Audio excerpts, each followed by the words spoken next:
علم کی تلاش۔ پرانے زمانے کا ذکر ہے، ہندوستان پر ایک بادشاہ حکومت کرتا تھا۔ ایک دن اس کے دربار میں کسی دوسرے ملک کا تاجر آیا۔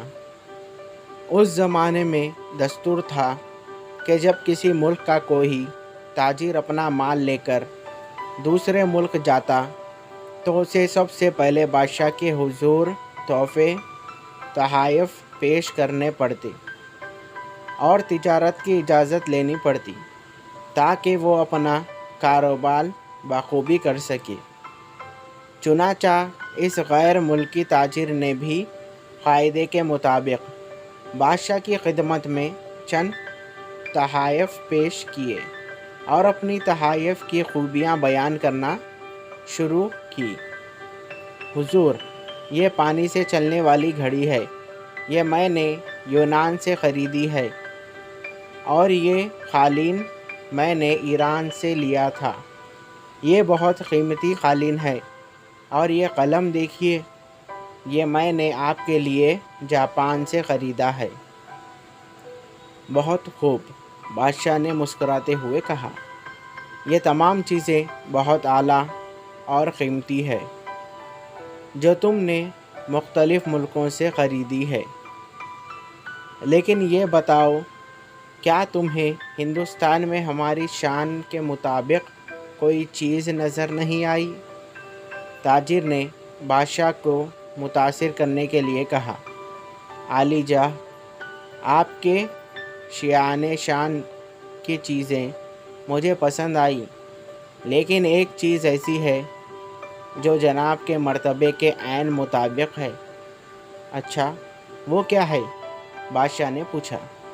حضور، وہ ایک درخت ہے، ایک ایسا درخت جو دنیا میں پایا تو ہر جگہ جاتا ہے، لیکن اسے حاصل کرنے کے لیے بڑی جدوجہد کرنی پڑتی ہے۔ بادشاہ نے حیران ہوتے ہوئے پوچھا، کیوں؟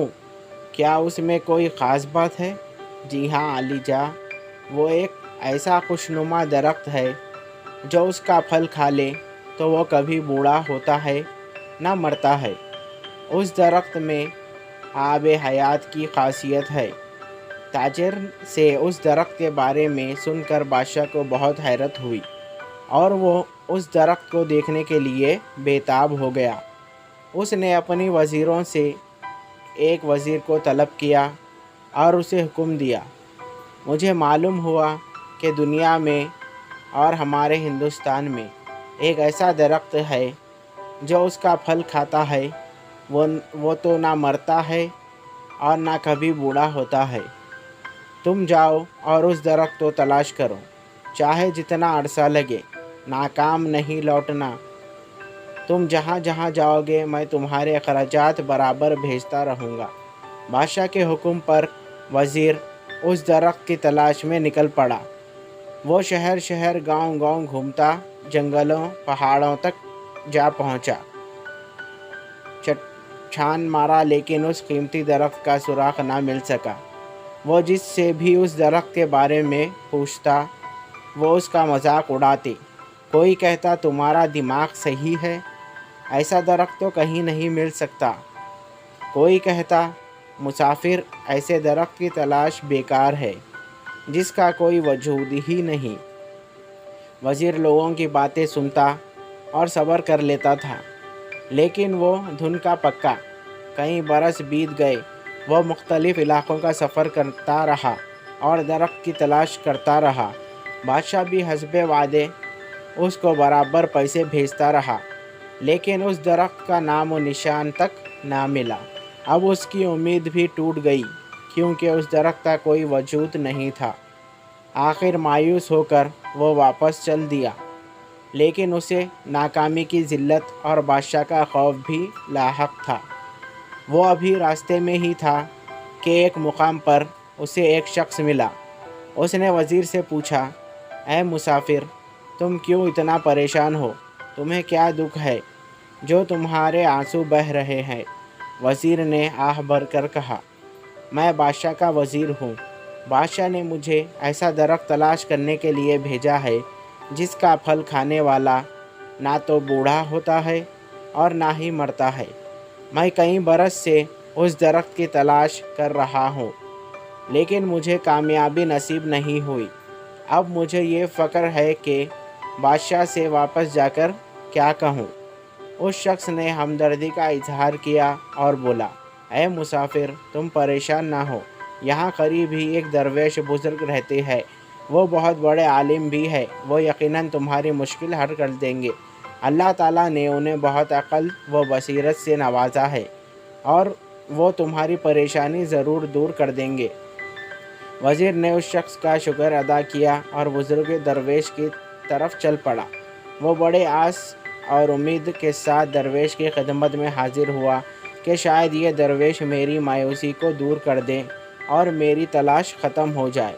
वज़ीर आंखों में आंसू लिए दरवेश की खिदमत में हाजिर हुआ तो दरवेश ने हमदर्दाना लहजे में पूछा, मुसाफिर, क्यों रो रहे हैं? तू इतना मायूस क्यों नज़र आ रहा है? किसी ने तुझे परेशान किया है या रास्ते में किसी डाकू ने लूटा है? हजरत, मैं हर तरफ से मायूस होकर यहाँ आया हूँ। मुझे आपकी मदद की ज़रूरत है। आप मेरी रहनुमाई फरमाइए। दरवेश ने शफ़क़त से कहा, मायूसी और नाउमीदी गुनाह है। तू अपना मसला बयान कर और साफ साफ बता कि तू क्यों नाउम्मीद है और तेरा क्या मकसद है। मैं हिंदुस्तान के बादशाह का एक वज़ीर हूँ। बादशाह सलामत को पता चला था कि हिंदुस्तान में एक ऐसा दरख्त मौजूद है जिसका फल जो खा लेता है वो ना मरता है ना बूढ़ा होता है। बादशाह ने मुझे उस दरख्त की तलाश में भेजा था। मैं शहर शहर, दुश्वार गुजार पहाड़ों और ख़तरनाक जंगलों में बरसों और दरख्त की तलाश किया, लेकिन उस दरख्त का कुछ पता नहीं चला। मेरी सारी जद्दोजहद और तलाश बेकार गई। वज़ीर ने सारा किस्सा बयान कर दिया। उसकी बात सुनकर दरवेश बेसाख्ता हंसा और उस वज़ीर से कहा, अफसोस कि तूने अक़ल से काम नहीं लिया और सिर्फ़ एक दरख्त की तलाश में बरसों से मारा मारा फिर रहा है। वज़ीर बोला, हज़रत, क्या कहना चाहते हैं आप? अच्छे आदमी, वो दरख्त असल में इल्म का दरख्त है। दरवेश ने जवाब दिया, लेकिन तू तो इसकी ज़ाहिरी सूरत दरख्त को तलाश कर रहा है। इल्म एक ऐसा समंदर है जो कभी ख़त्म नहीं होता। इल्म एक ऐसा दरख्त है जिस पर पूरे साल फल आते हैं। इल्म एक ऐसा सूरज है जो कभी ग़ुरूब नहीं होता। इल्म एक ऐसा चाँद है जो हमेशा दुनिया को अपनी रोशनी से मुनव्वर करता रहता है। लेकिन हज़रत, वो कभी ना बूढ़ा होने और ना कभी मरने वाली बात। वज़ीर ने हैरत से कहा। दरवेश ने मुस्कुराते हुए जवाब दिया, इल्म के दरख्त की हमेशा अपनी मेहनत से आबियारी करते रहो और इसका फल हमेशा खाते रहो। जो शख्स इस पर अमल करता रहेगा उसका इल्म कभी बूढ़ा होगा ना कभी ख़त्म होगा। दरख्त को क्यों तलाश करता है? उसके मायने तलाश कर, उसकी खूबी देख। हर शय की तासीर का ताल्लुक़ उसके नाम से नहीं, उसकी अंदरूनी खूबी से होता है। खुदा की मखलूक़ में सिर्फ़ नाम ही एक ज़रिया इख्तिलाफ़ पैदा हुए हैं, लेकिन जब असल बात समझ में आती है तो सारे इख्तिलाफ़ात दूर हो जाते हैं। वज़ीर दरवेश की बात सुनकर क़ायल हो गया कि वाकई इल्म ही एक ऐसा दरख्त है जिसके फल खाने वाला ना कभी बूढ़ा होता है और ना कभी मरता है। वो अपने मकसद में कामयाब हो गया और उसने वो दरख्त पा लिया जिसकी तलाश में वो बरसों फिरता रहा। उसने दरवेश का शुक्र अदा किया और बोला, हज़रत, आपने मेरी बरसों की मेहनत को कारआमदा बना दिया। वाकई आपने दर्स्त कहा है कि मुझे जिस दरख्त की तलाश थी वो असल में एक इल्म का दरख्त है और ये हिंदुस्तान में ही नहीं दुनिया के हर हिस्से में मौजूद है। फिर वज़ीर हंसी खुशी अपने मुल्क रवाना हो गया।